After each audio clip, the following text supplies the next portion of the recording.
సంవత్సరంలో 12వ మాసం వచ్చింది, ఆఖరికి వచ్చింది, ఇంకెంతకాలం చూస్తావు? చూడటానికి కొన్నిసార్లు కళ్ళు ఉండకపోవచ్చు, జీవితం ఉండకపోవచ్చు, మనిషి ఉండకపోవచ్చు, పరిస్థితులు ఉండకపోవచ్చు, ప్రతికూలంగా మారవచ్చు.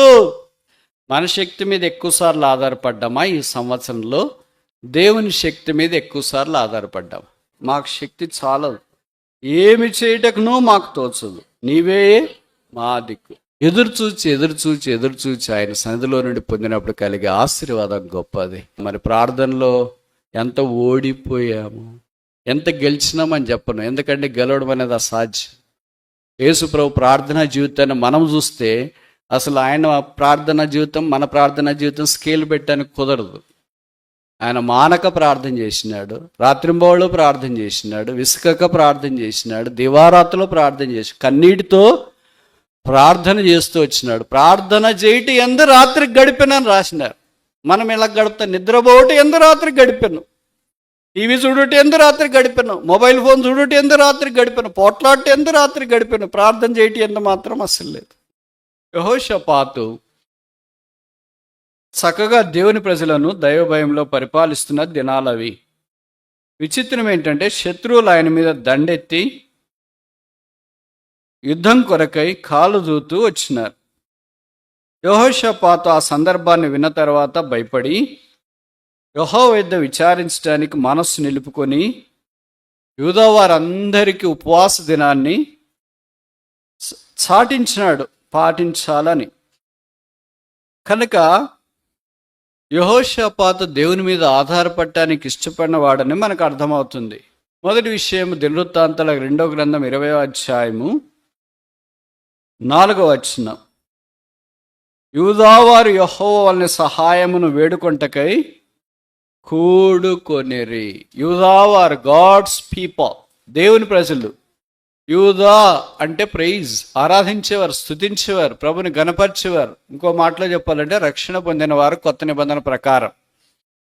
కనుక అధ్యాయంలో మొదటిది ఏంటంటే గాడ్స్ పీపుల్, దేవుని ప్రజలు. బెరాకలోనికి దేవుని ప్రజలు మాత్రమే రాగలరు, వారికి మాత్రమే అనుభవం, వారికి మాత్రమే ప్రవేశం, వారు మాత్రమే ఆశీర్వాదమునకు వారసులు. యేసు ప్రభుని ఎరగని వారు ఈ ఆశీర్వాదంలోనికి ప్రవేశించలేరు, ఈ ఆశీర్వాదపు లోయలోనికి రాలేరు, ఈ స్తుతి లోయలోనికి రాలేరు. వారు యెహోషాపాతు వలె దైవికమైన విధానంలో జీవితాన్ని ఆరంభించలేరు. ఇంకా మీరు యేసు ప్రభువుని అంగీకరించకుండా, పాపక్షమాపణ, మారుమనసు పొందకుండా సామాన్యముగా అలవాటు ప్రకారం మందిరానికి వస్తూ ఉంటే, వాక్యం చదువుతుంటే, ప్రార్థన చేసుకుంటుంటే మంచిదే. కానీ మీ హృదయాన్ని యేసు ప్రభువుకి ఇవ్వండి, అది శ్రేష్టం. ఎన్ని మాటలు విన్నా, ఎంత వాక్యం చదివినా, ఎన్ని ప్రైజులు వచ్చినా, ఎంత ప్రార్థనలు చేసినా, ఎంత భక్తిగా ఉన్నా, ఎంత కానుకిచ్చినా అవన్నీ కేవలం వ్యర్థం. హృదయం యేసు ప్రభు వారికి ముఖ్యం. అందుకే బైబిల్లో రాయబడింది, నా కుమారుడా నీ హృదయం నాకు ఇమ్ము. ఇంకెంతకాలం ఆలస్యం? బహుశా మీ నాన్నగారు దైవ సేవకులేమో, మీ నాన్నగారు రెస్పాన్సిబుల్ బ్రదర్ ఏమో, మీ అమ్మగారు సండే క్లాస్ టీచర్ ఏమో, బాధ్యతలు చూస్తున్నారేమో సంఘాల్లో. ఇంకా నువ్వు యేసుప్రభుని అంగీకరించకుండా, పాప క్షమాపణ, మారు మనసు పొందకుండా ఉంటే జ్ఞాపం చేస్తున్నాం, ప్రభుని యేసునందు విశ్వాసం ఉంచు. కొంతమంది మందిరంకి వచ్చే పిల్లల గురించి నేను మాట్లాడుతున్నా, రక్షణ లేదు, అన్ని పనులు చేస్తారు. అందుకే విశ్వాసులు అంటారు రక్షించబడిన వానికంటే చాలా మేలండి అని. కానీ పరలోకానికి బోడు విషాదం అది. యేసు రక్తం మాత్రమే మనిషిని పరలోకానికి తీసుకుని వెళుతుంది. పాప క్షమాపణ పొందాడు గనక. నువ్వు మంచితనం పరలోకానికి తీసుకెళ్ళదు, నీ నీతి పరలోకానికి తీసుకెళ్ళదు, నీ గొప్ప కార్యాలు పరలోకానికి తీసుకెళ్ళవు, నీ భౌతికమైనది ఏది పరలోకానికి తీసుకెళ్ళదు. ఒక్కటే పరలోకానికి మార్గం, ఆయన పేరు యేసు. యేసునందు విశ్వాసం ఉంచకుండా, యేసుకు హృదయం ఇవ్వకుండా ఇంకా చూస్తాంలే. ఏం చూస్తావు? సంవత్సరంలో 12వ మాసం వచ్చింది, ఆఖరికి వచ్చింది, ఇంకెంతకాలం చూస్తావు? చూడటానికి కొన్నిసార్లు కళ్ళు ఉండకపోవచ్చు, జీవితం ఉండకపోవచ్చు, మనిషి ఉండకపోవచ్చు, పరిస్థితులు ఉండకపోవచ్చు, ప్రతికూలంగా మారవచ్చు. కొంతమంది అంత ఇంత చదువుకొని ఇంగ్లీష్ మాటలు నేర్చుకొని ఏమంటారంటే, నేను దేవుని పూర్తిగా ఎరిగితే కానీ ఆయన నమ్మను. I cannot believe God unless I know him fully. దేవుని పూర్తిగా నమ్మాలంటే నేను ఆయన పూర్తిగా ఎరగాలంట. అసలు నువ్వెవరు, నీ సంగతి ఏంటి, నీ కథ ఏంటి, నీ కార్మికమైన నీ వ్యక్తి ఏంటి, నీ విషయాలు ఏంటి? అసలు దేవుడు అంటే ఎవరు తెలుసా? తెలిస్తే నువ్వు అట్లా అనవు. మట్టితో తయారు చేసిన మానవుడు గనుక అంత ఇంత ఆరోగ్యం ఉండి, చదువు ఉండి, అందం ఉండి, డబ్బు ఉండి, బ్యాక్గ్రౌండ్ ఉండి, కులం ఉండి, పరిస్థితులన్నీ ఉంటే దేవుడు అంటే లెక్క లేకుండా మాట్లాడతావు. ఇప్పుడు నేను కొన్ని విషయాలు చెప్తాను, నీ దగ్గర జవాబు ఉంటే చెప్పు. నీ తలలో ఉండే మైండ్, మెదడు అంటాం కదా, బరువెంత తెలుసా? చెప్పరేంటి, ఎంత బరువు? సరాసరి బాగా బలంగా ఉంటే మీ మాదిరి పొట్టెల మాంసం తింటే 3 కేజీలు. తలలో ఉండే మెదడు బరువెంత? 3 కిలోలు. 3 కిలోలు నీ మెదడు ఆకాశ మహాకాశాల పట్టజాలని దేవుని ఎలాగో గ్రహిస్తుంది? 6 అడుగులున్న మనిషి మహామహుడైన యేసుక్రీస్తు ప్రభువారిని లేదా దేవాది దేవుని ఎలా గ్రహిస్తుంది? 6 రోజులు సృష్టి చేసిన దేవుణ్ణి ఈ 3 కేజీల మైండ్ ఎలాగ గ్రహిస్తుంది?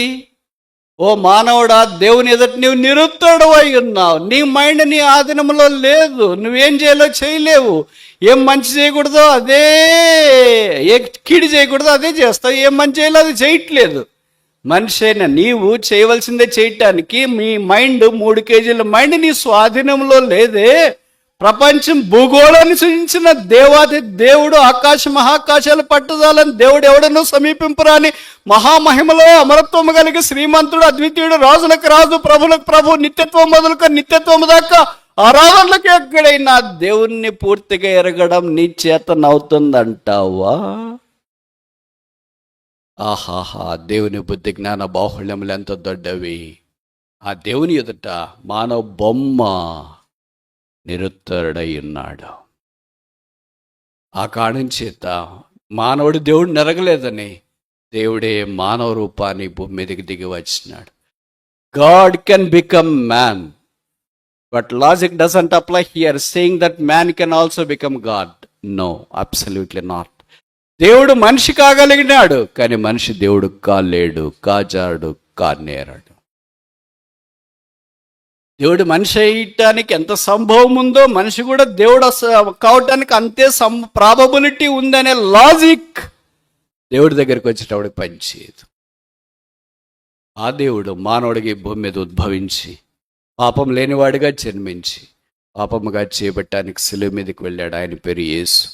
తల మీద ముళ్ళ కిరీటం, ముఖం మీద ఉమ్మి, చేతుల్లో మేకులు, దేహమంతా కొడ దెబ్బలు, ప్రక్కలో బల్లెపోటు, రక్తము అరికాల మొదలుకొని నడినెత్తి దాకా ప్రవహించి ఆ రక్త ప్రవాహంలో పాపులమైన మనం అక్కడికి చేరి వచ్చి త్రాహిమాం క్రీస్తునాథ శరణం శరణం శరణం ఆయన శరణు వేడినప్పుడు యేసు రక్తం ప్రతి పాపం నుండి కడిగి పరిశుద్ధపరిచి ఆనందం, క్షమాపణ అనుగ్రహించి హృదయంలో చెప్పన శక్యమును మహిమాయుక్తమైన సంతోషం దోబూసులాడుతూ వచ్చి పాప క్షమాపణ పొందిన వారమై, తేలికైన వారమై, రక్షణ పొందిన వారమై, కృపావరం పొందిన వారమై, రక్షణనే భిక్ష స్వీకరించిన వారమై పరలోక రాజ్యం కొరకు ఎదురు చూస్తూ ప్రభు రాకడ కొరకు కనిపెడుతున్నాం.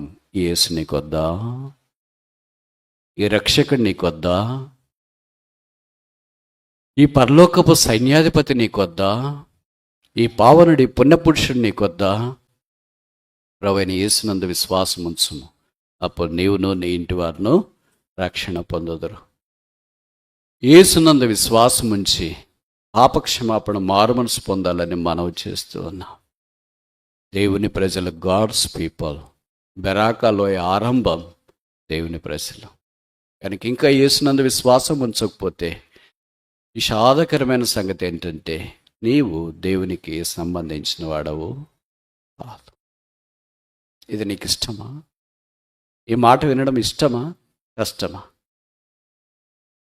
రెండవ చూస్తాం, దినవృత్తాంతాల 2వ గ్రంథం 20వ అధ్యాయం, 2 Chronicles chapter 20 verse 5. యెహోషాపాతు యెహోవా మందిరములో కొత్త శాల ఎదుట సమాజముగా కూడిన యూదా యెరూషలేముల జనుల మధ్యను యెహోవా మందిరంలో యెహోషాపాతు వచ్చాడు. చూడండి, ఒక రాజు దేవుని మందిరానికి వస్తాడండి. మనం చిన్న చిన్న ఉద్యోగాలు చేసుకుంటేనే మీరేమనుకోవద్దండి. చిన్న చిన్న ఉద్యోగాలు అంటే నాకు తెలిసి ఇక్కడ ఎవరికి పెద్ద ఉద్యోగాలు లేవు, ఉండేవన్నీ చిన్న ఉద్యోగాలే, గ్రూపులు కూడా చిన్నవే.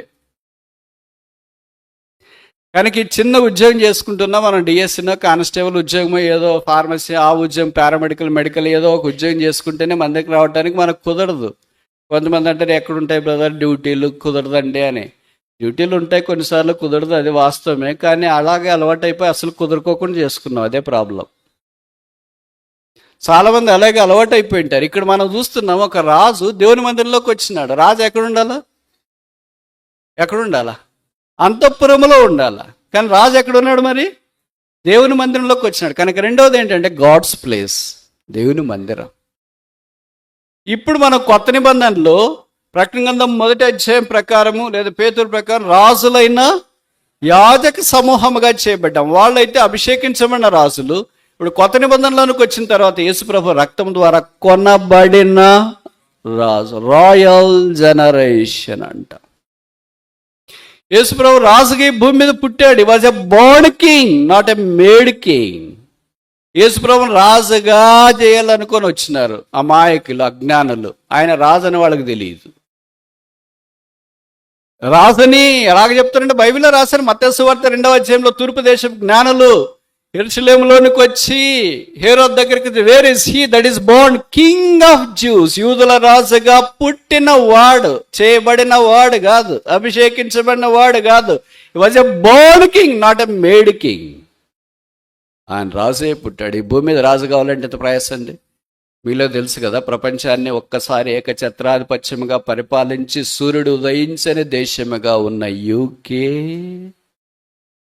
యునైటెడ్ కింగ్డమ్, రాజ్యాన్ని పరిపాలించిన రాణి గారి పేరు ఎలిజబెత్ మహారాణి.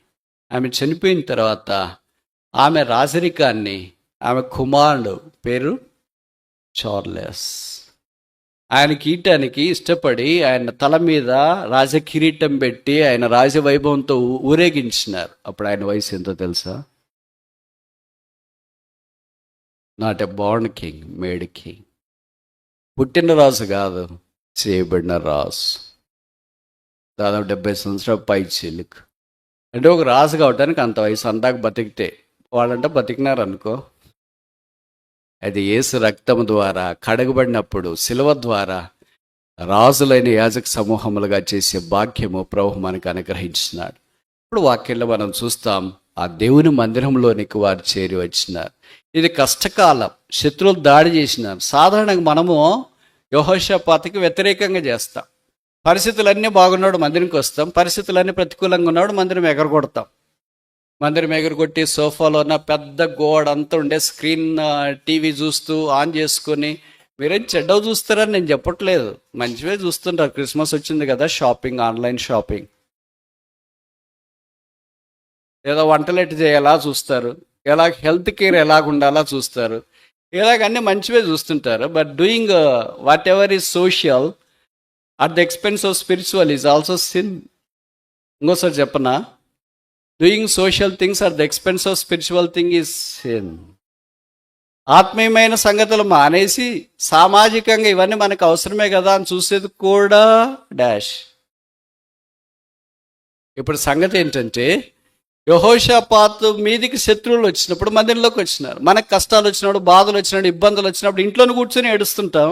ఏడ్చేది కాకుండా నేరారోపణ చేస్తాం. ఏమని? సేవకుడు లాభం లేదు, వెల్డర్స్ లాభం లేదు, సంఘము లాభం లేదు, మాకు కష్టాలు వచ్చినప్పుడు ఎవరు మా దగ్గరికి వచ్చి ప్రార్థన చేయట్లేదు. మీ దగ్గరికి వచ్చి ప్రార్థన కాదమ్మా, మీరే మందిరంలోకి వచ్చి ప్రార్థన చేయాల. మీ బైబిల్లో అలాగ రాశారా? ఎలాగ రాశారు? నా బైబిల్ ఇలాగ రాశారు. మరి దినవృత్తాంతాల 2వ గ్రంథం 20వ అధ్యాయం 5వ వచనంలో యెహోషాపాతు యెహోవా మందిరంలోనికి వచ్చి జనుల మధ్యన నిలువబడే.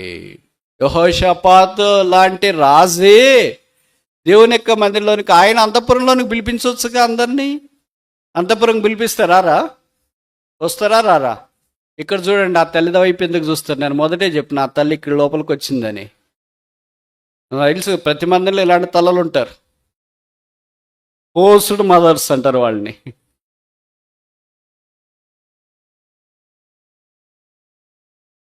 యెహోషాపాతు దేవుని మందిరానికి ఎందుకు వచ్చాడు? కష్టంలో.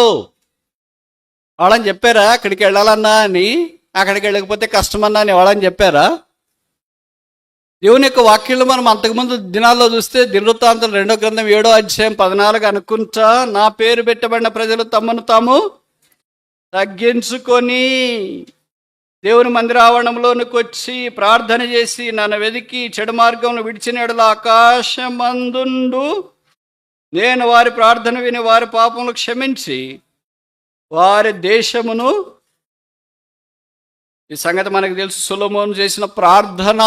కనుక దైవ మందిరం యొక్క విశిష్టత సొలొమోను ద్వారా బహుశా యెహోషాపాతుకు తెలిసిండొచ్చు. అంటే వారికి వాక్యం తెలుసు కదా, ధర్మశాస్త్రం ఈ సంగతులను రాయబడినాయి. వాళ్ళకి ఇది ఆ దినాల్లో ఇలాగ మైకులు పెట్టి ఇలాగ చేయాలి మందిరికి రావాలా, కష్టాలు వస్తే బైబిల్ చదువుకోవాలా, ప్రార్థన చేయాలని చెప్పేవాళ్ళు అరుదు.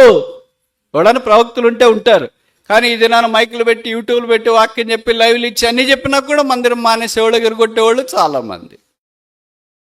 అందుకే బహుశా మనం బెరాక లోయలోనికి రాలేకపోతున్నాం, వ్యక్తిగతంగా కుటుంబంగా ఆశీర్వాదపు లోయలోనికి రాలేకపోతున్నాం. దేవుడు మనల్ని ఆశీర్వదించలేకపోతున్నాడేమో, ఎందుకంటే కారణం మనమే. మనం కష్టాల్లో లోకాన్ని ఆశ్రయించడానికి ప్రయత్నం చేస్తాం, యెహోవాను ఆశ్రయించక నరులను ఆశ్రయించువానికి డాష్. యెహోవాను ఆశ్రయించక ఐగుప్తును ఆశ్రయించువానికి డాష్. విచిత్రం ఏంటంటే మన మందిరంలో మన కష్టాలు వచ్చినప్పుడు మందిరికి రాలేరు అని ఎవరినన్ను అడిగితే ఇక్కడ వస్తున్నాం చేత కావట్లేదని, చాలా నీరసం అయిపోయిందని, కష్టాల్లో రెండు బయటపడలేకపోతున్నామని. మిగతా పనులన్నీ చేస్తున్న డ్యూటీకి పోతున్నారు కదా, పోతున్నారు లేదా? గవర్నమెంట్ ఉద్యోగస్తులు చెప్పండి, వ్యాపారాలు చేసుకుంటున్నారా లేదా? చేసుకుంటున్నారు కదా. కష్టం వచ్చిందని అన్నీ మానేసి ఇంట్లో కూర్చున్నారా? లేదే. తప్పదని అన్నీ చేసుకుంటాం. మొట్టమొదటి మన కష్టాలు వచ్చినప్పుడు అలాగే దేవుడి మీద అంత కరెక్ట్గా ఎట్లా చెప్తున్నారు మీరు? చేసే పని అదే కదా, ఇంకా కరెక్ట్గా రాజు చెప్పకుండా ఎలాగుంటాం? ఏ ఫెయిల్ అయినా దేవుడి మీద అడిగేది, ఇబ్బంది వచ్చినా దేవుని మీద అలిగేది, అప్పులైనా దేవుని మీద అలిగేది, అనారోగ్యం వచ్చినా దేవుని మీద అలిగేది. ఆకాశమందు దేవుడవై అన్ని జనుల రాజ్యములను ఏలువాడవు.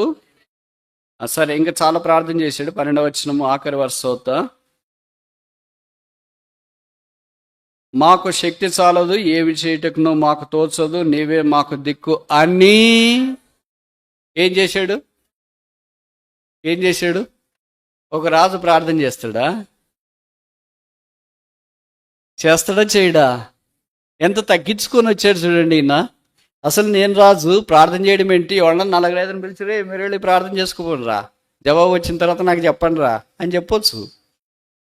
సైనికులను పిలిచి చెప్పొచ్చు, ప్రవక్తలను పిలిచి అలాగ చెప్పొచ్చు, యాజకులను పిలిచి అలాగ చెప్పొచ్చు, ఆయన చుట్టూ ఉన్న పరివారాన్ని గురించి పిలిచి అలాగ చెప్పొచ్చు. కానీ ఆయనే ప్రార్థన చేసి, ఎంత ప్రార్థన పాడు చూడండి. ఆయన పదాలు ఎలాగ వాడాడు తెలిసిన? నాకు తెలిసి మనలో ఏ ఒక్కరం కూడా ఈ పదాలు వాడము. మనం ఎప్పుడు రొటీన్ పదాలే. ప్రభు మమ్మల్ని ఇక్కడ ముట్టు, అక్కడ ముట్టు, అక్కడ తాక, ఇక్కడ తాక, మా వెనక రా, మా ముందుకు రా, మా చుట్టూ రాత్రి మంచి నిద్ర దయచేసి దేవదూతలు అందరూ నుంచు, పక్కన వాళ్ళకి ఎవరికొద్దు. మన ప్రార్థన బైబిల్ ఒక్కటైనా ఉందండి? ఒక్కటైనా ఉందా? దేవుడు దిగొచ్చేటట్లు ఆయన ప్రార్థన చేసినాడు. మనం ప్రార్థన చేస్తే అప్పటిదాకున్న దేవుడు ఎగిరిపోతాడేమో పైకి అనేటట్టుగా మనం ప్రార్థన చేస్తూ ఉంటాం. చూడండి, ఒక మాట నేను మీకు జ్ఞాపకం చేసి ముందుకెళ్ళటానికి ప్రయత్నం చేస్తా. దినవృత్తాంతాల 2వ గ్రంథం 20వ అధ్యాయం 7వ వచనం, నీ జనులైన ఇశ్రాయేలు ఎదుటి నుండి ఈ దేశపు కాపురస్తును తోలివేసి నీ స్నేహితుడైన అబ్రహాం యొక్క సంతతికి దీన్ని శాశ్వతముగా ఇచ్చిన ఇదొక్క మాట నేను మీకు కొన్ని విషయాలు జ్ఞాపకం చేయాలని కోరుతా. నీ స్నేహితుడైన అబ్రహామునకు స్వాస్థ్యముగా సంతతికి ఈ దేశాన్ని నువ్వు అనుగ్రహించినావు. అంటే ఇప్పుడు దేవుడి దగ్గరికి వచ్చి దేవుని ఫ్రెండ్ని జ్ఞాపకం చేస్తున్నావు. ఇది ఎలాగుంటుందంటే, మనం ఒక కలెక్టర్ గారి దగ్గరికి వెళ్ళాం. కలెక్టర్కి మనం ఎవరో తెలియదు, బట్ పర్మిషన్ తీసుకున్నాము, లోపలికి ఇంటర్వ్యూ అని ఇచ్చినారు. కలెక్టర్ గారి దగ్గరికి వెళ్ళిన తర్వాత మీరెవరు, ఎందుకు వచ్చినారు, ఆయన అన్ని ప్రశ్నలు వేస్తాడు. మాకు పలానా సార్ రేషన్ కార్డు కావాలా, లేకపోతే ఏదో ప్లాట్ కావాలో, మా పొలము కావాలో ఏదో మనం చెప్తుంటాం అనుకోండి. అది చెప్పే సమయంలో సరే ఎంఆర్ఓ ఎవరు, మీ తాలూకు ఏదో అదేది ఇదేదో అని ఆయన అడుగుతుంటాడు. కరెక్ట్గా అడిగేటప్పుడు ఆయనకి చాలా దగ్గరలో ఉన్న ఒక ఫ్రెండ్ ఉన్నాడు అనుకో, ఆ ఫ్రెండ్ మనకు కూడా ఫ్రెండ్ అనుకో, స్నేహితుడు ఆయన మనకు ఫ్రెండ్ అనుకో. అప్పుడు మనం చెప్పామనుకో, సార్ మీకు అబ్రహాం గారు తెలుసు? నా క్లాస్మేట్, నా బ్యాచ్మేట్, బెంచ్మేట్, హాస్టల్లో కూడా. నీకెడ తెలుసు? నాకు కూడా వాడు ఫ్రెండే సార్, మేము కూడా క్లాస్మేట్లే సార్, బెంచ్మేట్లే సార్, మా దగ్గర. నీకు తెలుసా? అక్కడ మా ఇద్దరిది ఒకే ఊరే సార్. అట్లన్నా ఓకే తీసుకు ఎంఆర్ఓ ఎక్కడ, ఆర్డీఓ ఎక్కడ, వీళ్ళు వెంటనే సంతకం చేసి ఇదిగో ఇది తొందరగా సాయంకాలంలోగా వాళ్ళకి రేషన్ కార్డు కావాలంటే లేకపోతే ఇంకేదో పలానా కావాలంటే తొందరగా ఇచ్చేయండి. మళ్ళీ సార్ ఇంకోసారి రావద్దండి సార్, ఏమన్నా ఉంటే మా ఫ్రెండ్కి వాడికి ఫోన్ చేయండి సార్, వాడు చేస్తాడా నాకు మీరే. That is the power of a friend. స్నేహితుని యొక్క శక్తి అది. అందుకని ఇప్పుడు యెహోషాపాతు చాలా తెలివిగా దేవుని మనసు ఎరిగిన వాడై ప్రార్థన చేసేటప్పుడు ఎంత ఇంటెలిజెంట్గా ప్రార్థన చేస్తాడంటే, ప్రభువా నేను ఎట్లాగో దూరంగా ఉండా చెడిపోయా, కానీ మీ ఫ్రెండ్ ఉన్నాడు కదా, మాకు కూడా పితరుడు, మా పితరుడు ఆయన దగ్గర నుండి వచ్చినాం. నాకు ఫ్రెండ్ ఇప్పటిదాకా ఆదాం ఫ్రెండ్ కాలేదు, ఏబేలు ఫ్రెండ్ కాలేదు, హానోకు ఫ్రెండ్ కాలేదు, నోహ ఫ్రెండ్ కాలేదు. ఎవరు నీ ఫ్రెండ్? నీ స్నేహితుడైన అబ్రహాం. ఓ గాడ్, కట్టి ఇట్ల లింక్ కట్టేసేవేంటి? That is how we need to pray in the presence of the lord. దైవ సన్నిధిలోనికి వచ్చినప్పుడు అలాగే దేవుని యొక్క సంగతులు ఎత్తి ప్రార్థన చేయడం ద్వారా నీ స్నేహితుడైన అబ్రహాముకు ఆయన సంతతికి ఈ దేశమున నీ స్వాస్థ్యముగా ఇచ్చితివి కదా. ఆయన ప్రార్థనా పరుడు అని తెలియచేయటానికి అన్ని సంగతులు రాశాడు. గాడ్స్ ప్రేయర్, దేవుని ప్రార్థన. కనుక బెరాక యొక్క మూడో అనుభవం ఏంటంటే ప్రార్థన అనుభవం. మన క్రైస్తవ జీవితంలో రకరకాల పోరాటాలు, ఇబ్బందులు అన్నీ వచ్చినప్పుడు మనం ప్రార్థన చేసినట్లు ఎక్కువ గుర్తుందా? అసలు ప్రార్థన ఎగరగొట్టినట్లు గుర్తుందా? మరీ అంత కరెక్ట్గా చెప్తే ఎట్లా? ప్రార్థన ఎగరగొట్టినట్టు గుర్తుందండి. ప్రార్థన చేయటానికి కూడా కొన్నిసార్లు చేత కాదు, మాటలు కూడా రావు.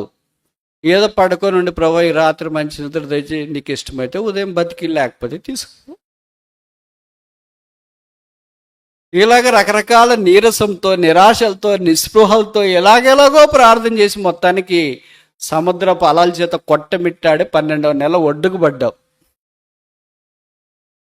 ఇంకేమైనా చేసుకో ప్రభు నువ్వు అని. ఆయన ఏమంటున్నాడు? ప్రార్థన చేయండి, ఇసుకక ప్రార్థన చేయండి, మానక ప్రార్థన చేయండి అని ప్రభువు మనకు కొత్త నిబంధనలో జ్ఞాపం చేస్తున్నాడు. పాత నిబంధనలో రాసులే దైవ సన్నిధిలోకి వచ్చి ప్రార్థన చేసినప్పుడు దేవుడు వారి ప్రార్థన ఆలకించు.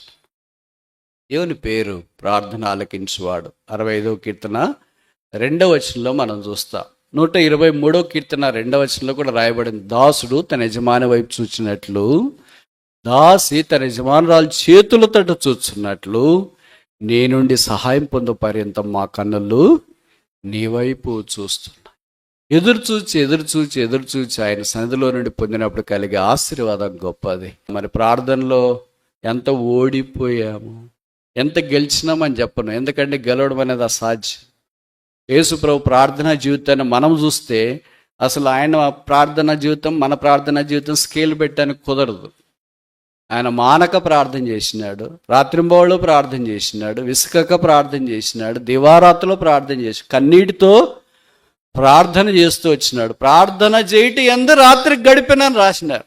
మనం ఇలా గడుపుతాం, నిద్రపోవటి ఎందు రాత్రికి గడిపాను, టీవీ చూడటి ఎందు రాత్రికి గడిపాను, మొబైల్ ఫోన్ చూడటి ఎందు రాత్రికి గడిపాను, పోట్లాటి ఎందు రాత్రికి గడిపాను. ప్రార్థన చేయటి ఎందు మాత్రం అస్సలు లేదు. యేసే మన మాదిరి, యేసును పోలి మనము జీవించవలసిన వారమైనా ప్రార్థనే కోల్పోయా, ప్రార్థన శక్తిని అనుభవించలేకపోయా, ప్రార్థన ద్వారా కార్యాలు చూడలేకపోయా. బెరాక అనుభవం ఎలాగొస్తుంది? మరి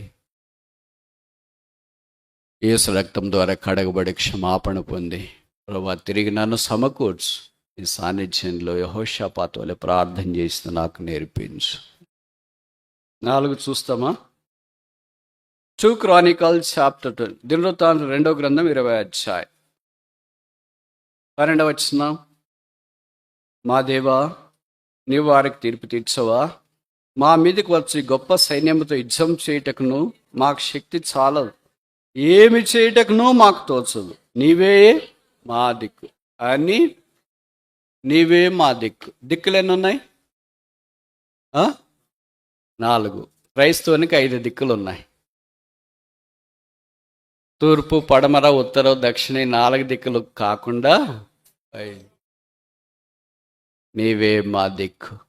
తూర్పు నుండి, పడమర నుండి, ఉత్తరం నుండి, దక్షిణం నుండి మాకు ఏ సహాయము లేదు. పైకి చూస్తూ అందుకే 121 కీర్తనలో కీర్తనకాడు అన్నాడు, కొండల తట్టు కనలిచ్చున్నాను, నాకు సహాయం ఎక్కడి నుండి వచ్చును. బైబిల్ ఎంత రమ్యమైందంటే ప్రశ్నలు ఉంటే జవాబులు కూడా అక్కడే ఉంటాయి. Bible is not just a question bank, it's a book for our life. It's our life.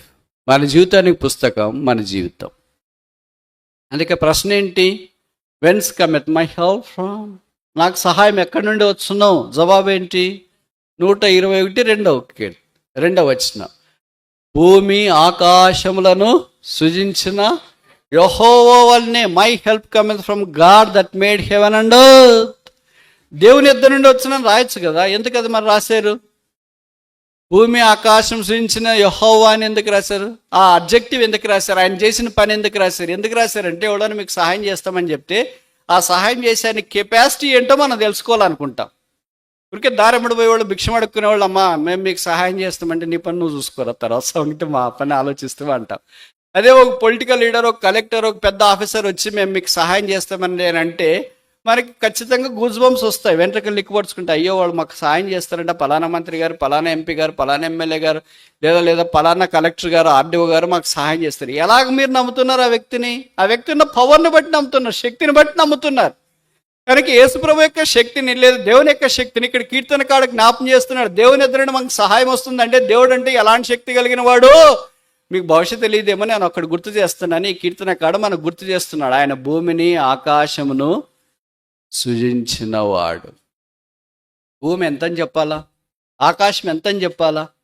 ఈ సర్వ సృష్టినే మనం చూసినప్పుడు మనుషుడు నిరుత్తరుడై ఉన్నాడు. ఎత్తైన కొండలేంటి, లోతైన లోయలేంటి, పచ్చని అడవులేంటి, దూరంగా ప్రవహించే సెలయేళ్ళేంటి, పొడవైన నదులేంటి, విశాలమైన సముద్రాలేంటి, తెల్లని ఇసుక తిన్నెలేంటి, దూది వలె కిందకు పడే మంచకణాలేంటి, ఎంతని సృష్టి వర్ణించాలి. ఆరబోసిన అందాల పరపైన గోదావరి లాంటివేంటి, ఎంత ఈ సృష్టి.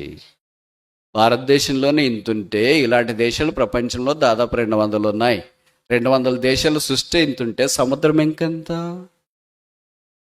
ఇదే భూమి మీద ఇంతుంటే ఆకాశాలు, నక్షత్రాలు, పాలపుంతలు, సౌర కుటుంబం, సూర్యుడు, దాని చుట్టూ గ్రహాలు ఇవన్నీ చూస్తే ఏమి మనిషి మైండ్ పోతుంది. ఎందుకులే బ్రదర్ అవన్నీ భోజనం పెట్టండి తినేసి వెళ్తాం, కానీ ఇది అయ్యే పనులు కాదనుకో.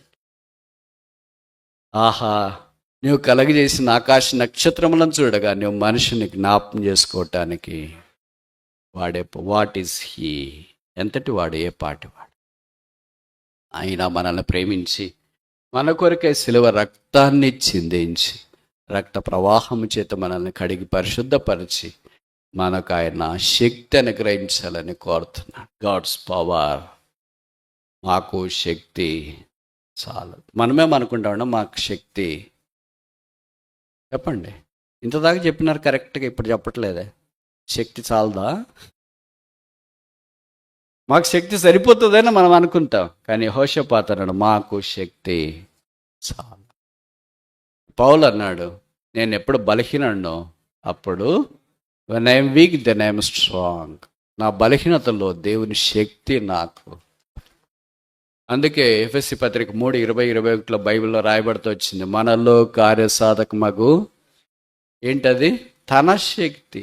మన శక్తి కాదు, మన శక్తి అంతా ఓటమి, నష్టము, కృంగుదల, అవమానము అన్నీ మన శక్తి. అయితే ఆయన శక్తి మనం అడుగు వాటన్నిటికంటే, ఊహించి వాటన్నిటికంటే అత్యధికముగా చేయ శక్తి గలవాడు. ఈజ్ ఏబుల్ అని బైబిల్లో రాశారు. మరి ఆయన శక్తి మీద మనం ఎన్నిసార్లు ఆధారపడ్డాం? మన శక్తి మీద ఎన్నిసార్లు ఆధారపడ్డాం? ఇప్పుడు ప్రశ్న అడిగిన, మన శక్తి మీద ఎక్కువసార్లు ఆధారపడ్డామా ఈ సంవత్సరంలో? దేవుని శక్తి మీద ఎక్కువసార్లు ఆధారపడ్డాం? అబద్ధం చెప్పద్దు. మళ్ళా ఇంతదాకా సత్యం చెప్పినారు, మళ్ళీ ఇప్పుడు అబద్ధమే. ఎంత తొందరగా షిఫ్ట్ అయ్యారు. There is a paradigm shift from truth to falls. మన శక్తి మీద ఎక్కువ ఆధారపడతాం. మా శక్తి కాదు, మా భక్తి కాదు ప్రభు, ఇళ్ళలో జీవించిన పాట మాత్రం ప్రార్థనకు వచ్చినప్పుడు అదే పాడుతుంటాం. బయటికి వెళ్ళిన తర్వాత మాత్రం దైవశక్తిని గూర్చి ఎరగాక ఉన్నా. అందుకే బైబిల్లో పేతురు అపోస్తులు రాస్తాడు, మన జీవమునకును భక్తికి కావలసినవన్నీ దయచేయు దైవశక్తి, ద పవర్ ఆఫ్ గాడ్. ఆయన శక్తి తగ్గిపోదు, కురచ కాదు, తక్కువ కాదు. ఆయన శక్తిని మనం పొందలేక ఏమయ్యామంటే బలహీనమయ్యాము. ఫిలిప్పి 4:13 నేను ఎప్పుడు మన్నించండి, నన్ను బలపరచువాని యందు నేను సమస్తము. ఆయన బలం లేకుండా మనం ఆయన బలం లేకుండా మనం చేస్తే ఏమవుతాం? మరణం, డెత్. దాంట్లో అందుకే మామూలుగా మనం చేసే దాంట్లో జీవం ఉండదు చూడండి. అదే దేవుని ద్వారా చేస్తే జీవం వస్తుంది. యేసు ద్వారా ఆరాధన, ప్రార్థన, పరిచర్య ఏం చేసినా దెర్ ఇస్ ఎ లైఫ్. యేసుకు వెలుపట మనం చేస్తే దెర్ ఇస్ ఆల్వేస్ డెత్. మనం ఈ సంవత్సరం అంతట్లో మన పని పరిచర్య ద్వారా మనం తీసుకుని వచ్చినామా, జీవం తీసుకుని వచ్చినామా? ఇప్పుడు చెప్పరు, మౌనంగా అయిపోయారేంటి? ఇంతదాకా కరెక్ట్ చెప్పినారు, తర్వాత తప్పు చెప్పినారు, ఇప్పుడు సైలెంటా? చాలా తెలివైన వాళ్ళు, అంత ఇంత కాదు. సరే, 5వది ఆఖరి చూసి ముగిస్తామా? దినవృత్తాంతాల 2వ గ్రంథం 20వ అధ్యాయం 15. సంఘంలోకి వచ్చిన తర్వాత ఎందుకు పోట్లాడతారు? ఇది కూడా యుద్ధభూమి. బయటికి పోయిన తర్వాత ఎందుకు పోట్లాడతారు? యుద్ధభూమి. బట్ యుద్ధం అంతట్లో ఒకే ఒక్కడు విజయశాలి, ఆయన పేరే Yesu. Christ the great conqueror. క్రీస్తే విజయశాలి. మన అంతరంగా వెలుపట బహిరంగ యుద్ధ భూమిలో ఎన్నోసార్లు ఓడిపోతే ఎలాగొస్తారు? ఎలక్షన్లో ఓడిపోయిన వాళ్ళు ఎలాగొస్తారు చెప్పండి? మీ ఊర్లో కాకలేస్తే వస్తారా? జెండాలు పట్టుకుని వస్తారా? రష్యన్లో వస్తారా? ఎట్లా వస్తారు? ఎట్లొచ్చినారో ఎక్కడికి పోయినారో కూడా ఎవరికి తెలియదు. కరెక్టేనా కాదా? గెలిచిన వాళ్ళు ఎట్లా వస్తారు? చెవులు చెల్లులు పడేటట్ల కేకలు, టపాసులు, తర్వాత ఇంక శబ్దాలు, బ్యాండ్ మేళాలు చెప్పనలే కాదు. ఏమది? విజయ కేక, విజయం.